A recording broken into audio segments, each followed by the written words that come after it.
Hi, and thanks for tuning in to the Path 11 podcast. I am your host, April Hanna. At the Path 11 podcast, we are here trying to deliver leading-edge research on consciousness, healing, and metaphysics. And just like you, we are trying to answer the big questions about life. Who are we?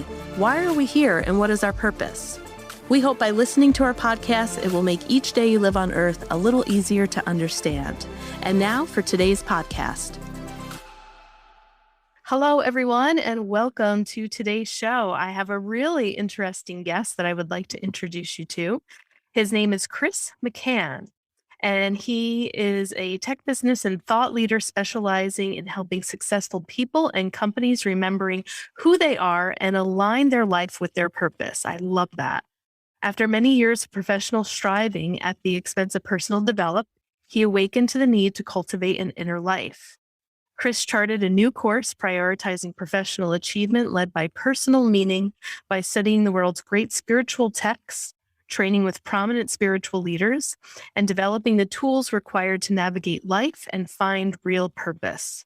Today, he manages several ventures that help others find their meaning and purpose, including coaching clients one-on-one, and maybe you will become one of his clients, building scale-up sales teams, providing corporate consultation on conscious leadership, which I think we all know we need more of, and facilitating retreats.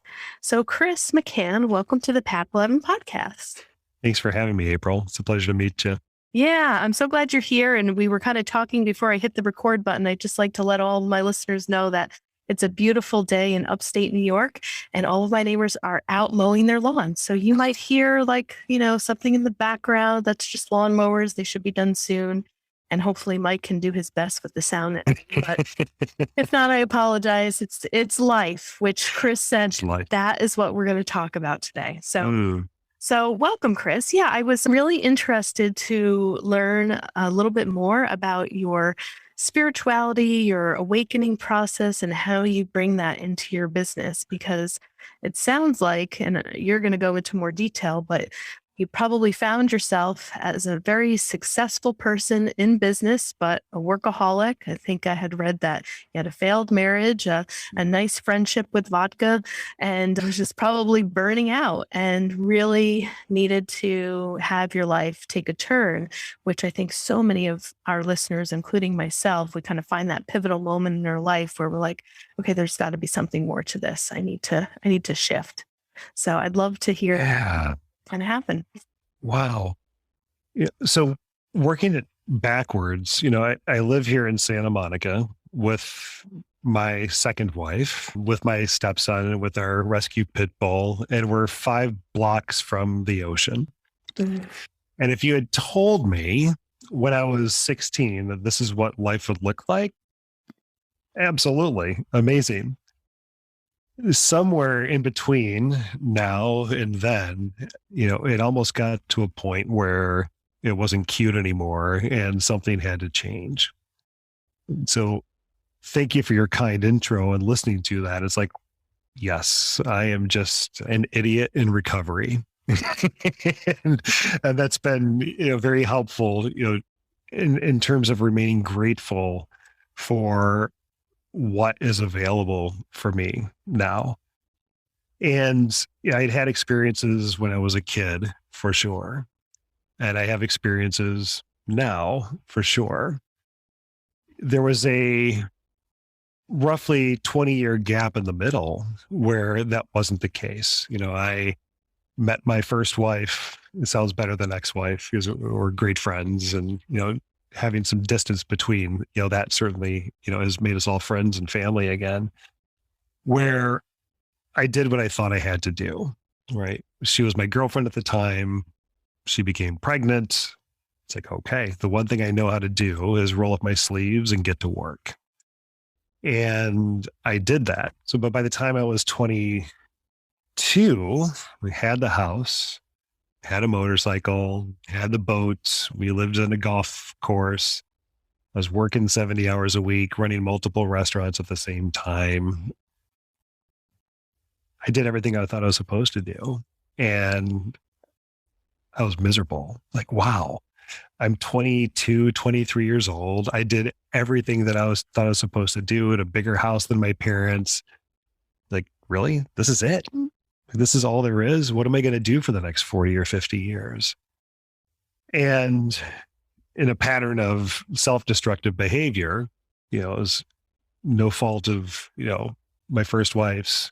And that certainly I own much responsibility for what happened, but I blew it up and then began repeating the same sort of behaviors and thinking that in focusing on relationship with other people as a serial monogamist, right? So it may have been a 2-day monogamous relationship, or it could have been 2 years, but I kept trying to get it right, doing the same thing over and over again.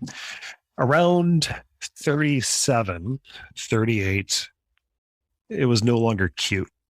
And so if I don't end this experiment, which I consciously chose when I was 16 or 17, then I'm not going to be able to get myself out of this. And I will find myself living in an apartment at best, right, with a car that doesn't work. And I'm fighting to find money to pay for diapers or formula or, whatever was going on. It has to stop.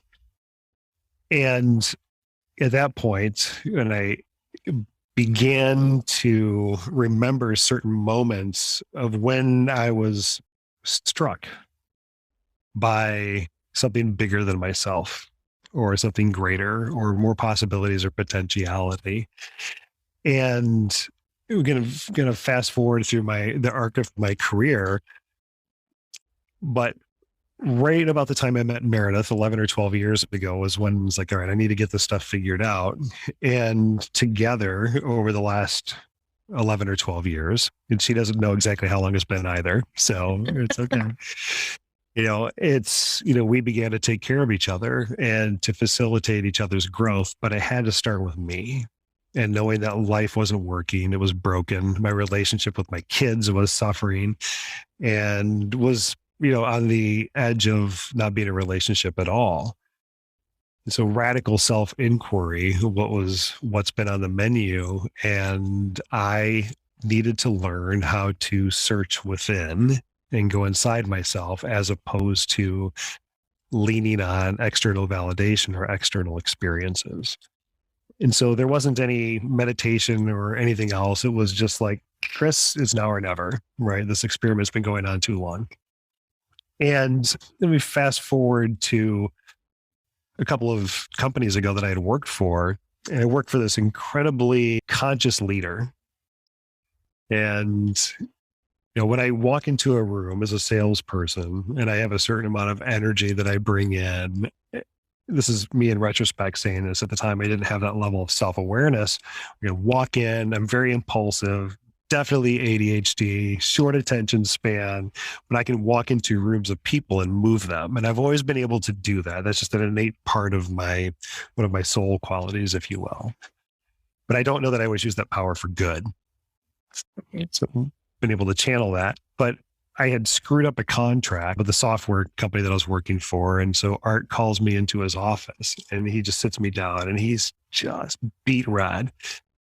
He's like, Chris, I love you. You lead from the heart. You come from the heart. It's like, but you're making too many mistakes. He's like, you have to fix this. Like, I don't know if you need to start meditating or something. And me, like, sure, like meditation sounds great. But then how do I begin to control my thoughts and make those go away? Like my brain, there's voices and all sorts of activity that have been going on as long as I can remember. And so I started asking around, well, where should I learn meditation? So I tried all the apps or different YouTube streams, and I landed on transcendental meditation. And while I don't practice that daily, it was so instrumental for me in that you don't have to control your thoughts. You don't have to control your breathing. You can just be. And so as I began to lean into that, April, and I could go for 20 minutes, things started to show up. And I was like, oh, this is fascinating. And then I started to remember, to put back together other experiences that I'd had from when I was, a kid, like 1 or 2 years old to today. And so that began to open up a relationship with not just source or spirit or the creator or God or Hashem or whatever we want to put a name on, what is oftentimes nameless. It's like, okay, I can cultivate this level of inner awareness. And so that was the greatest gift I've received professionally up to that point, was someone just to stop me in my tracks and say, you're going to lose this if you don't fix this. I'm very grateful to him for that experience. And we're still friends. And I was actually on retreat with him a couple of weeks ago and his family. From there, it opened up access to what I now know to be the Akashic records. And my coworker at the time, we're in Chicago, we're having lunch, and we were talking about spirituality and meditation, because when you know how it is when you pick up a new trick or you have a realization, you want to share it with everybody who's being away, right? Yeah. So I'm sure I was metaphysically vomiting all over anyone I could encounter. And he's like, he's like, Chris, he's a very, like, it's not blue collar, but he's a traditional big company salesperson.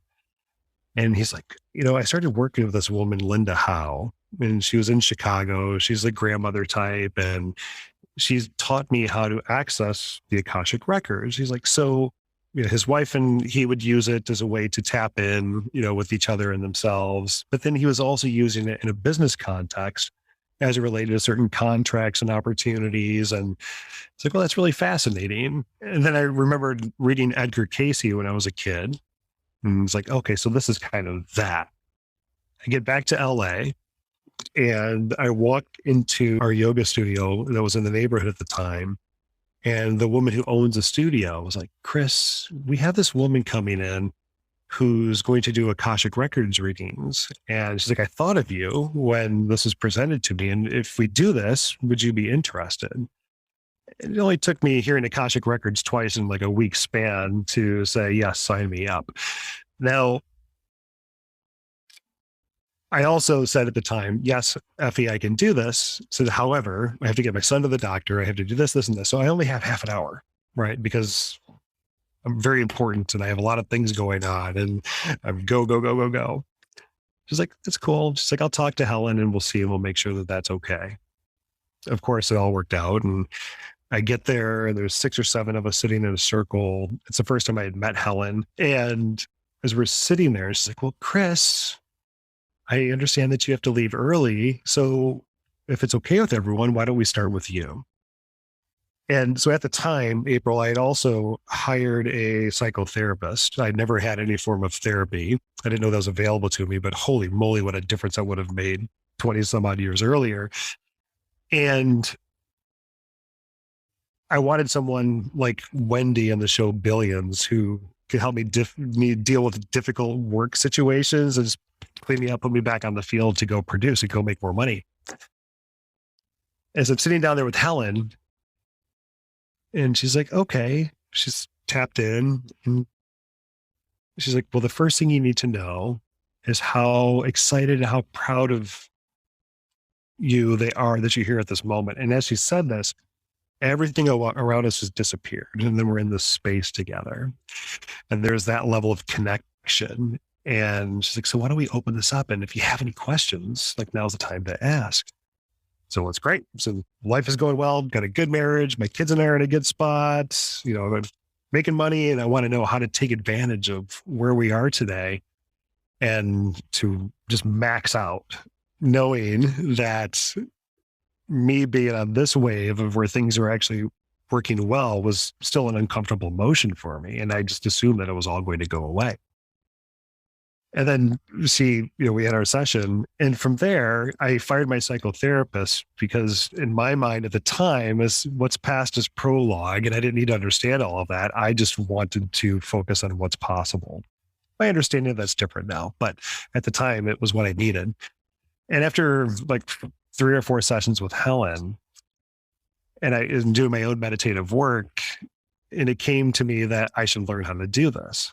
So then, of course, I went through all the trainings, whether it's through Linda Howe or through Helen. And then, of course, I'm metaphysically vomiting all over everybody. Then, like, the Akashic records are the way. Like, this is it. But then I met someone named Carlos Warder, Dr. Carlos Warder. This is one of his books. I don't speak Spanish, but I've been translating many of his texts over the last couple of years. It encourages me to learn in a slightly different way. And so I had actually that day, the day that I'm speaking of, I had walked into someplace in Hollywood where we were shooting videos, and I did one for Helen, and then I had rented a German sports car, and I'm driving down to this retreat that Carlos was facilitating. And so I'm listening to Sturgill Simpson, the sunroof is open, I'm flying down to San Diego. I will walk in a few hours late. I'm like, hey, how's everybody doing? Just my normal MO. And he looked at me and he's like, oh, now we have a healer here. And he took this is he's now 75. This is maybe 3 or 4 years ago. And he just took this machete to me and I was splayed open. That was the first time I encountered ayahuasca. And I found myself under a tree where we were doing the ceremony, and there's probably 20 other people there. And this tree at the time, April, is this beautiful, like, grandmother tree. I'm hanging on to the earth. I'm laying there and I have my claws like dug into what's going on below me. And even though I had started on a different part of the property, what I kept hearing was, go to the tree, go to the tree. It's like, oh, who am I to argue? I'm just going to grab my stuff and go to the tree. And I laid there, and the tree is like, you need to let go. I don't know how to let go. I'll show you. It began this very somatic experience. It's like, first you relax your forehead, and went through what it actually felt like to let go of these stories and these constructs, these myths, these memories, these remembrances, and it was from head to toe. And then, walked me through an exercise of, you are not Chris, the entrepreneur. And I'd get this felt experience of, oh, and it was like, you're not Chris, the father, and letting go of all of these identities and all of these masks that we carry around. In powerful experience. And then at some point, his wife walked by and she's like, Chris, don't forget to drink water. And I didn't remember this at the time, but later on that day, as we're beginning the integration process, and she's like, Chris, do you remember what you told me when I came by you? And he's like, no. And she's like, well, I asked you if you needed water. And you're like, nope, the tree's telling me what to do. And she's like, and you just laid it right back down. And so that was the beginning of using medicines or entheogens to do inner work, as opposed to taking acid when I was younger and getting to the front of a subway and just watching all the lights go by. It just eviscerated who I was attached to, who I thought I was. It began this radical self-inquiry and just beginning to clean up the things that needed to be cleaned up, and being presented with opportunities to grow and evolve and remember who I am. And so I'm really grateful for all those experiences. And I know I just talked for a long time, but that's, in a nutshell, how I went from the kid who was being abducted by other entities to having experiences where I would see spirit when I was a kid, to forgetting about that for 20 years, to then being fortunate enough to have people who helped me remember and put back together who I am. Yeah, well, I mean, you bring up so many good points in there. One, I want to say, I know Linda Howe, we had her on the podcast. Super. It's like zipping energy, it's such a great laugh. And so for those of you, we do have a reference. If you'd like to just go to the website, type in Linda Howe's name, you can meet her energy and see what she's all about with the Akashic Records. And, I think what you said was very important. I don't know how to let go. And I think a lot of people feel that way too. It's interesting part of your journey. It's like, okay, I'm going to start this. And then you see that it works, right? The Akashic records and probably had a great impact on you. Okay, I want to learn this. And then here another teacher comes along. It's like, whoa, okay, hold on. Now there's something bigger here than using plant medicine. And it kind of reminds me, maybe because it's so fresh in my mind right now, but I've been reading or listening to a translation of the Tao Te Ching by Wayne Dyer. And there was a really interesting verse in there that had to do with arriving instead of striving. Mm-hmm. And as an entrepreneur, like in that moment, something really shifted for me because it was kind of like, you're running a business and you have to make the money and you have to make the bills. And it was just like a different way of thinking, of more, striving for enough, in some ways. And then hearing that and hearing what it's like to no longer strive, but just to arrive and to let go of that type of energy of feeling like you need more was huge, for me to hear. So I kind of hear that a little bit in your story too, of maybe kind of being that striving entrepreneur and being really successful and all that, but yet sitting there saying, okay, but I'm still not happy. What is this about? And then as you're moving through the spiritual process of learning what it means to just, arrive and to be here. And, that also talks about too, of it's like when you slow down and you do less, more gets accomplished. Yes. Slowing down to speed up, if you will. But yeah, Right. the attachment that we can develop and then the choking it and wanting to hang on to it. When we begin to explore impermanence and perhaps a truer nature of reality from a quantum physics perspective, and that it is all frequency, energy, and vibration, you can't hold on to that in that sense. Right. And I notice myself, like catching on to things, or like there's a certain belief system or a certain framework or a construct. And I have above my desk, it says all thoughts are open for subversion, right? Or all beliefs are open for subversion. And when something works, not being so fascinated by it, or not being so fascinated by these different intelligences or information that come in from these different channels, whether in ordinary or not ordinary states of consciousness. It's like, okay, what's actually meant for me? And that's not something that I was necessarily doing with the Akashic records early on, because the way that certain people receive, where they hear clear voices, right? Or they write, that's not necessarily how it showed up for me. And so I would compare myself to experiences that others were having. It's like, I just want to hear like Helen hears. And yet that's not what was meant for me. Right. And being able to discern between bits of information that are coming in and what's actually aligned for our highest good has been my work over the last couple of years, and being able to really feel and, well, it's being able to breathe first and foremost, and without that sounding like a platitude, but that for me helps center more so now than it ever did in the past. And then listening, like what's really going on here? And listening is more than an auditory experience. And when I began to understand that it's beyond what comes into the ears and it's that felt sense, and then where do I notice in my own etheric body or my physical body where things are true for me? And listening to that and discerning, not taking everything as gospel, where it's like, okay, I have to go do this, or I have to go be a certain way, or I have to go put this post on Instagram, and I'm just trying to channel something that's going to be profound. And what I then have learned beyond the breathe, listen aspect was, and then speak.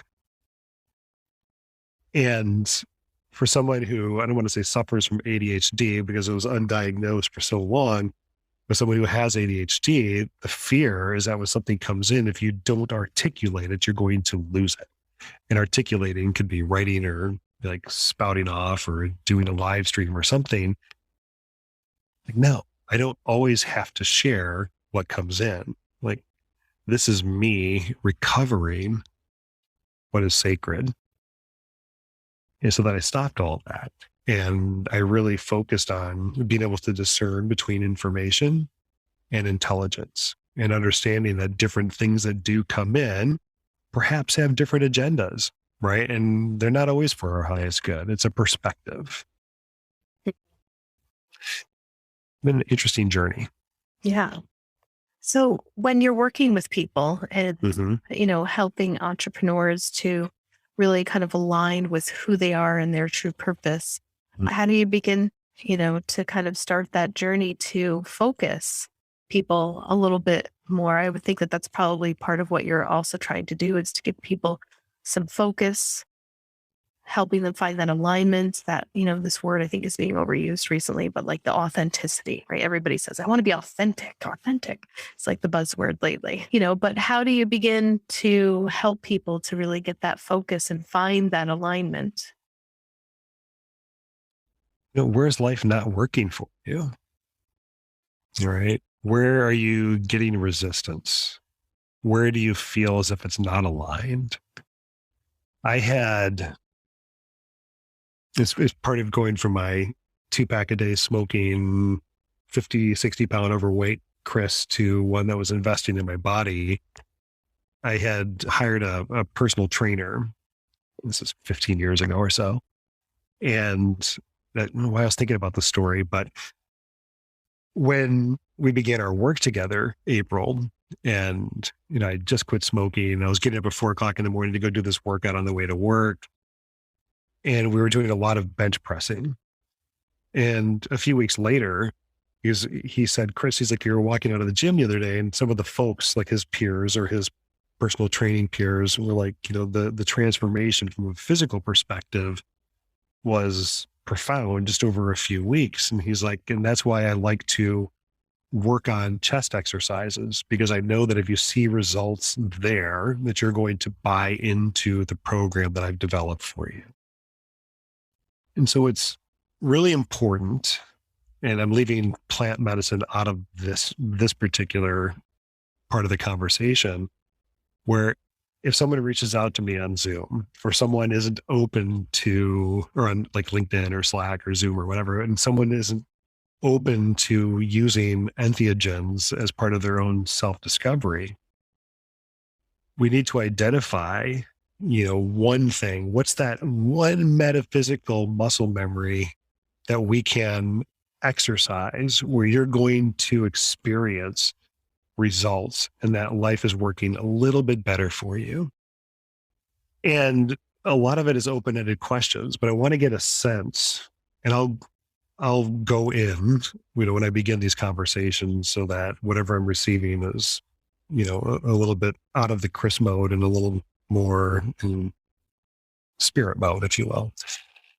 And typically what comes through is there'll be one proof point conversationally. It's like, oh, okay, here's your Uncle Bob, and he's sitting over here and he has something to share with you, which then I'm grateful for those experiences when they do show up, because that then at least gives you credibility that, oh, this person is capable of receiving information in a certain way.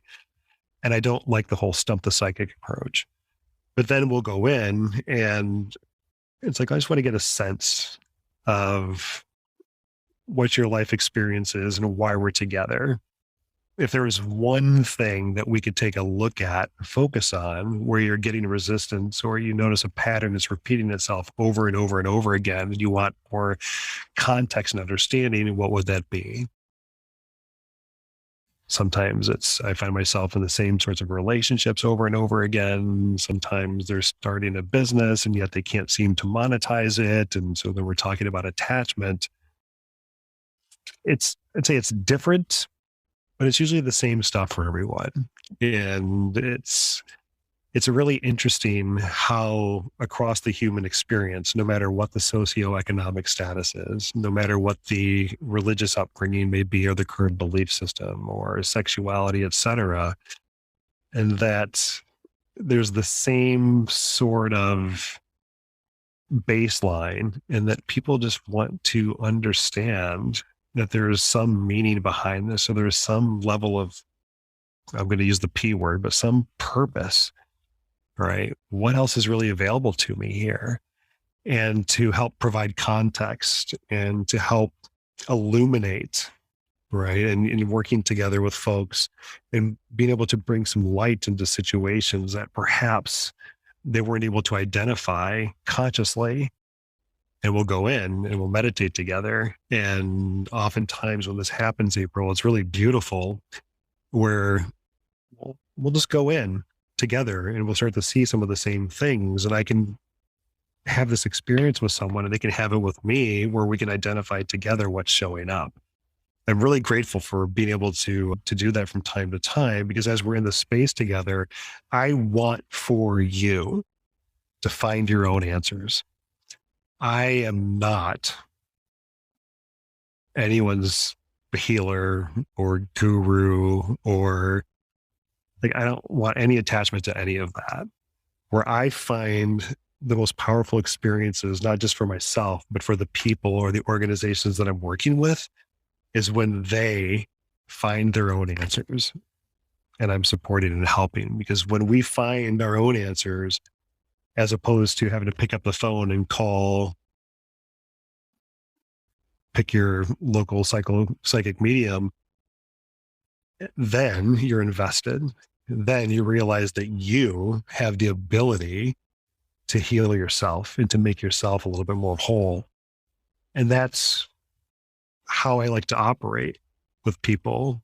Is we have all sorts of tools that are available to us, anything from the Akashic records through LSD, right? What feels right now, and having the ability to guide people to begin to have that own experience where they own it and they understand that they can trust themselves, maybe for the first time ever, right? Mm-hmm. And that's beautiful when that happens. Do you find it all, say, like when you're working with people that, one person, it could be this cycle of relationships. The other person, the example that you gave was like monetizing the business. Mm-hmm. Another person, I don't know, could be weight or any of those. But do you find that as you're doing this work, it's not, everyone thinks that they have like this certain issue that they have to get past, but is it really collectively, when it gets to the core, just really a disconnect from us remembering that we are a part of the creator and the source, and that it just might be manifesting in me for this and manifesting in that person over there for the money and that person over there for relationships? Do you think it comes down just to one single thing? Boy, that's a complicated question. And from a felt experience perspective, yes, it's been my experience that when we lose that connection to source, in whatever form it is, that creates dissension and tension and anxiety, trauma. It's hard to sit here and say that when you connect to source, you all of a sudden are magically fixed and everything makes sense. Right. Because when you're capable of more, the universe gives you more, right? And more things to work on. And, there's never, ever any sense of arriving. And letting go of that, and like enlightenment, if you will, is messy, right? It's hard.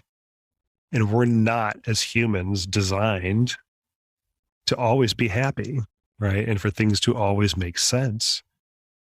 And only when we're able to understand and experience, so it's beyond, for me at least, like I have to have this like sort of felt experience to really, capital K, know something, that it's a deconstruction of the fables.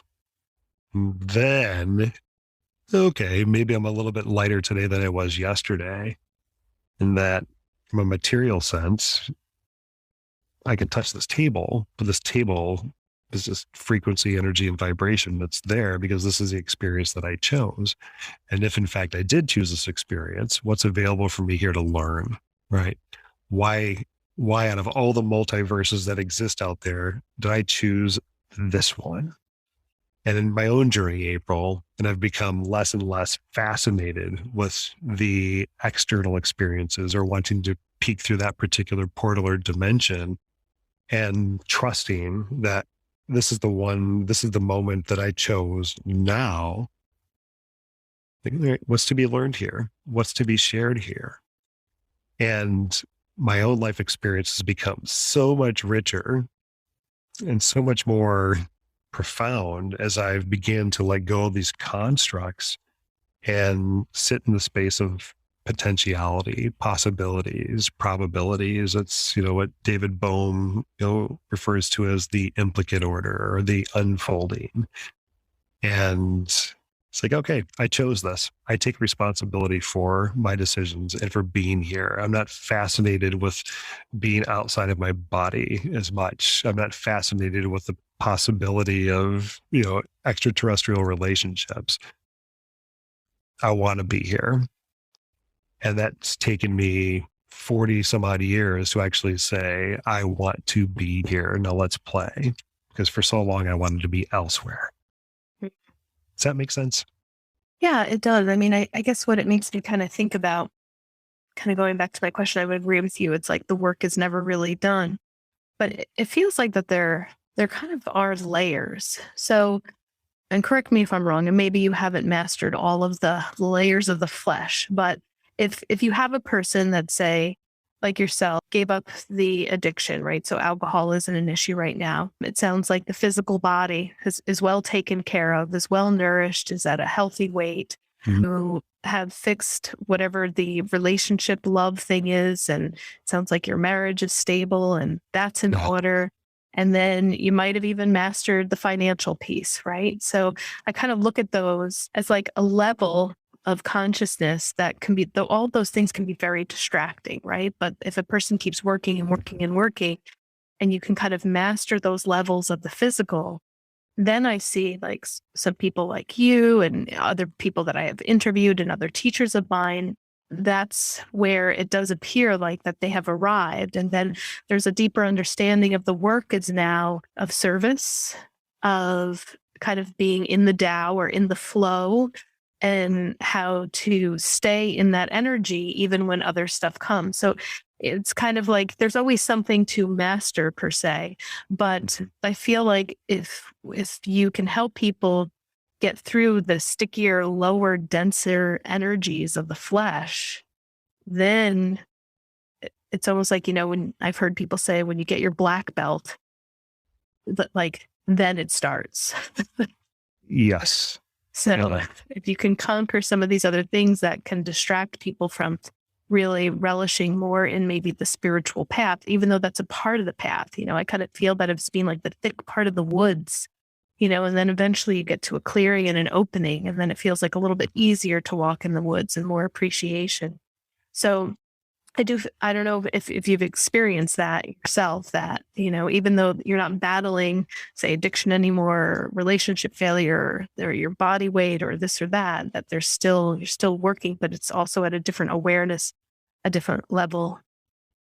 Got it? That's exactly it. It's the awareness. It's not that those predilections have fully gone away. And I would carry around a lot of shame, right? And like feeling a tendency like, oh, what would it be like if I had sex with this person? Even though I'm, in a beautiful, like transcendental marriage. Or, wow, why do I have 3 of the same shirts in my closet? Right. And I noticed that when I was doing some spring cleaning last year. These tendencies for me haven't fully gone away. What has changed is my level of awareness. And now, rather than, and I don't want this to be a crude example, but when I understood like how I would use sex as a way to try and connect with people, for a certain period of my life. And then I had a level of awareness around why I would do that. Right. And then that's the closest thing I could have to a divine experience at the time. And that's what I was really trying to connect. And that tendency hasn't gone away, but the awareness has. But the opposite of that is, while I was working on my own consciousness, is that I put those aspects of myself way over here. Like, that's not for my highest good. I want nothing to do with it. And so then I'm also denying my desire or soul quality of what's like to really connect with people and to have that level of relationship and connection with someone on an energetic level and physical level. And I've brought that aspect of myself back in as well. And careful, because Meredith is, likely going to listen to this, my wife. And it's that I don't need to have intercourse with someone to feel that level of connection, like at a soul level, and just where you get all the feels, right? Like, but having awareness around it has allowed for me to bring in some of these things that make me, and really wanted to connect and hugging people and just living life and enjoying and feeling, but more so from the middle path, right? And it's not too far to the left like I used to be, or too far to the right where I would deny it and feel shame for even having those thoughts, or too far up or too far down. There's beauty that I've come to understand and realize in being and living and operating from this middle path. And so that's the settling, if you will, of my soul qualities and reconciling that with myself, is noticing, like, oh, there goes that version of Chris being that version of Chris again. And just coming back and just feeling that in my body, and not always acting or reacting a certain way. So not too far left, not too far right, up or down, or big and small. It's right here in the middle. And that comes with us beginning to understand our true nature and remember who we really are.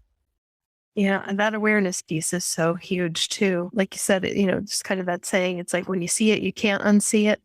Or when you have that awareness, it's so hard to be able to go back because or if you do know and you're still doing it with the awareness, it's like just feels resistance and so out of alignment. Yeah. So awareness, although it's so subtle, it's so powerful. It is. Meredith and I were just talking the other night, like, gosh, what if we just swallowed the blue pill again? Right. And we just went back to sleep. Like, life would be so much easier. It was without all this awareness and consciousness. And, it was a fun exercise to go through. But now our dialogue at night, April, is we've spent a lot of time as a family over the past couple of weeks talking about values, which has been beautiful with our 15-year-old son. And what's important is he's pretty, even though he talks about, his mom and dad, or, mom and Chris, or whatever he's calling us that day. He's like, oh, you're a bunch of witches. You don't like that hippie stuff in our house. And, then we're walking back from dinner the other night, and he's talking about angels. And he's like, Chris, I think that angels are actually multidimensional beings. And I was like, okay, there's my guide, right? This is why we're all together. And, but he's, like many kids, and particularly kids in California, are, working through their own identification issues and which category am I, or how do I explain myself? Am I cis this, or am I mean, it's dizzying. I don't know how he keeps track of it. He's over it. And it's different here in Southern California, and particularly in Santa Monica, than it is in, like, as Bill Maher was talking about the other day, Youngstown, Ohio, right? It's here. We can't go to a dinner party without someone talking about their kid being trans. And we're working through this with our own son, and in his not necessarily knowing what to do. And where was I going with this? It's, the exercise around values and what's important to you, and helping him remember who he is, or without talking about soul qualities, but like, what's important to you and how do we help you construct this life around this? Now that we're clear on our values, certainly between Meredith and myself, the conversation at night isn't necessarily, because we had so much fun drinking wine when we first met and just getting hammered and doing all the things that it was a fun way to explore, that part of our relationship.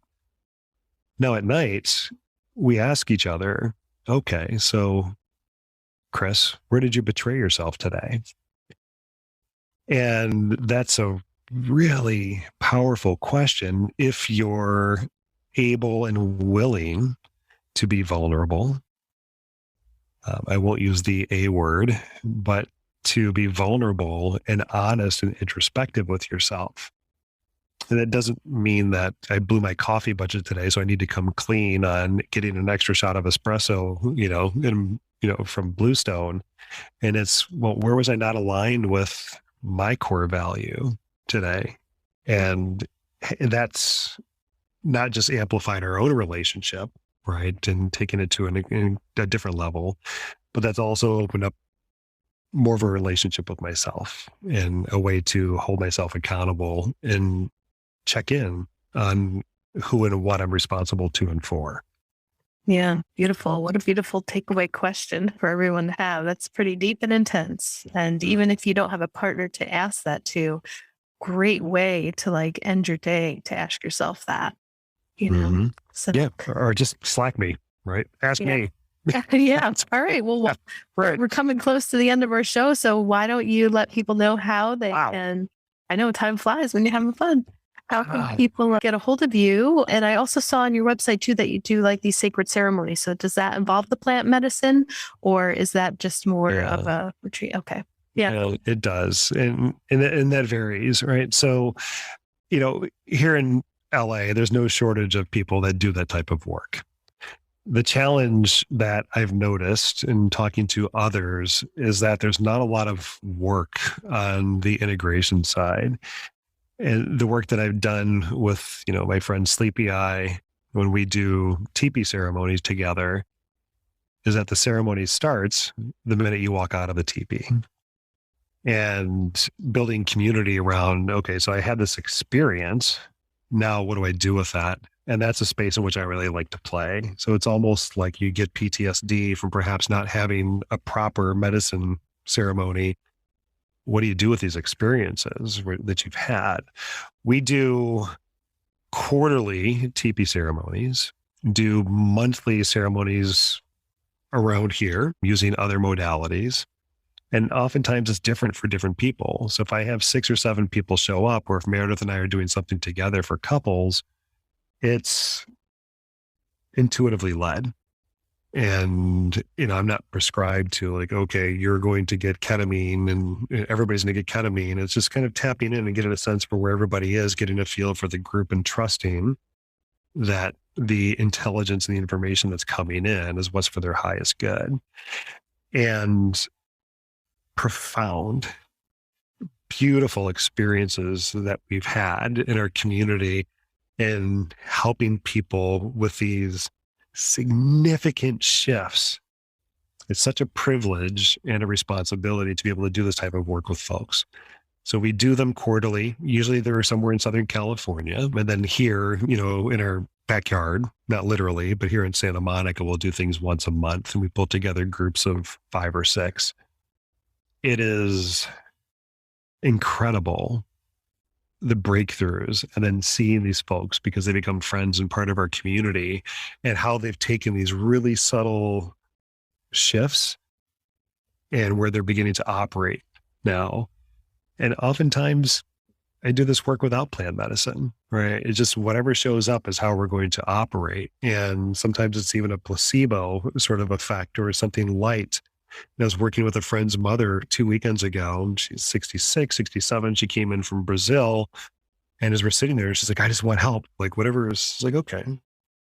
So we sat and we meditated for a few minutes. And we did hape, which is it's like snuff, if you will. And so here we have a 66, 67-year-old woman with her son. She doesn't speak English. And yet spirit speaks. And within a 15 to 20 minute session, and she had this profound experience on what is her role really in her own family and being a caretaker, and this level of self-importance that she's taking on and actually letting her own health slip. I didn't know these things coming into it, but afterwards, and I talked to her son yesterday, and she's like, Chris, she still talks about this because we've been trying to get her to see things a certain way for years, but she needed to have that experience and get there on her own. And now she can take action.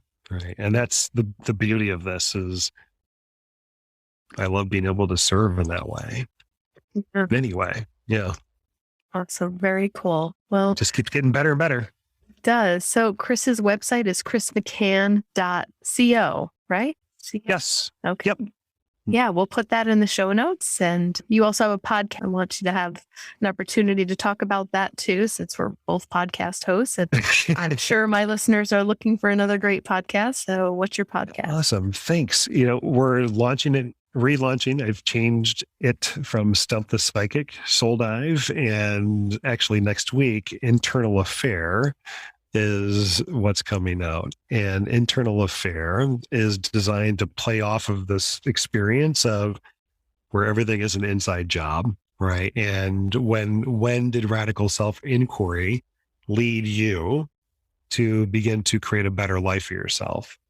And so it's not fixed or attached to any one modality. It's just, for me, I have a really interesting group of people in our community who I think their experience and how they've been able to make these subtle shifts, whether they're captains of industry, yoga instructors, whatever it might be, we're all doing the work and we're all on this path together. So it's really focused on the internal affair of being human and being divine and being divinely human and leading a more meaningful life.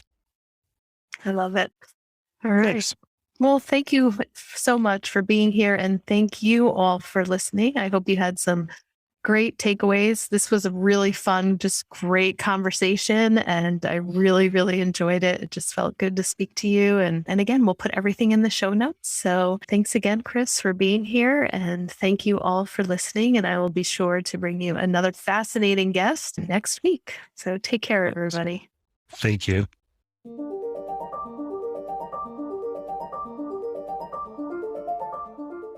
Thanks so much for tuning in to today's show. If you haven't already, please subscribe and rate and review the Path 11 podcast in Spotify, Apple Podcasts, or wherever you listen to your podcasts.